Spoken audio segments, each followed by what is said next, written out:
Lubog ka po ba sa utang? Naku, ako po may tuturo sa inyo para makabayad ka agad sa iyong mga pagkakautang.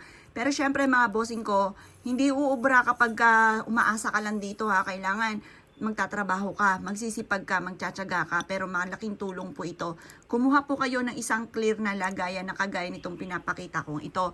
Nakakatulong po ito upang sa ganon, kayo po ay imbis po na lagi may problema tungkol sa usapin ng kaperahan.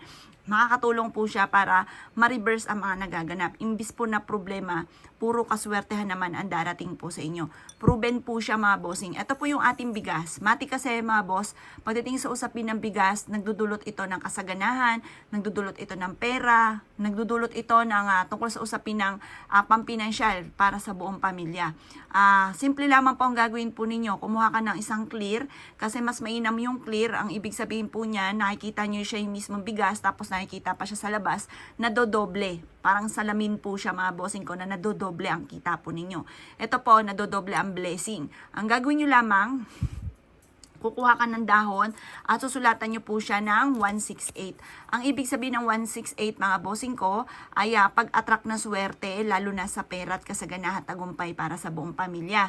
Ang gagawin nyo lamang, ilalagay nyo lang siyang ganyan sa may bigas at pagkatapos magwi-wish ka ng lahat ng gusto po ninyo. Sabi niyo, halimbawa, magkaroon ako ng maraming pera, hindi na ako maubusan ng pera, makamit ko lahat ng aking mga pinapangarap, makabayad na ako sa aking mga utang, at ang aking negosyo ay dito ko magiging matagumpay, magkakaroon ako araw-araw ng malaking benta.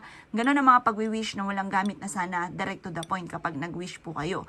Ito po, sabihin niyo na lahat ng gusto ninyo na walang gamit na sana, magkakaroon ako ng maraming pera. Ganun po mga bossing ko, ang pagwi-wish siya, huwag kang gagamit na sana. Kasi pag nag-wish ka ng may sana, ibig sabihin 50-50. Hindi ka pa sure na magkakaroon ka talaga ng maraming pera.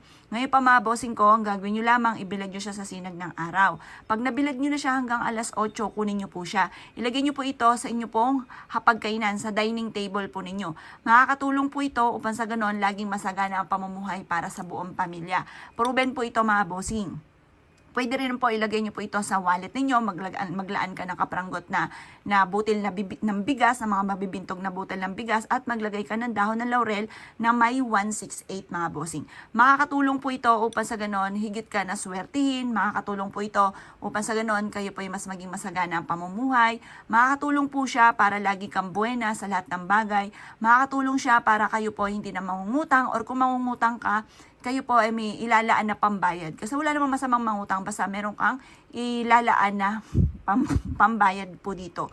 Proven po ito, napakaswerte po nito. Kaya ako ikininiwala at gagawin nyo po ito, basta positive lamang para gumana ang inyong law of attraction, makamit ko ano mga pinapangarap, positive ka palagi. Tapos syempre, sasabayan mo na sipag at tiyaga. Siya mga bossing ko, kung gagawin nyo po ito, good luck po sa inyo po lahat.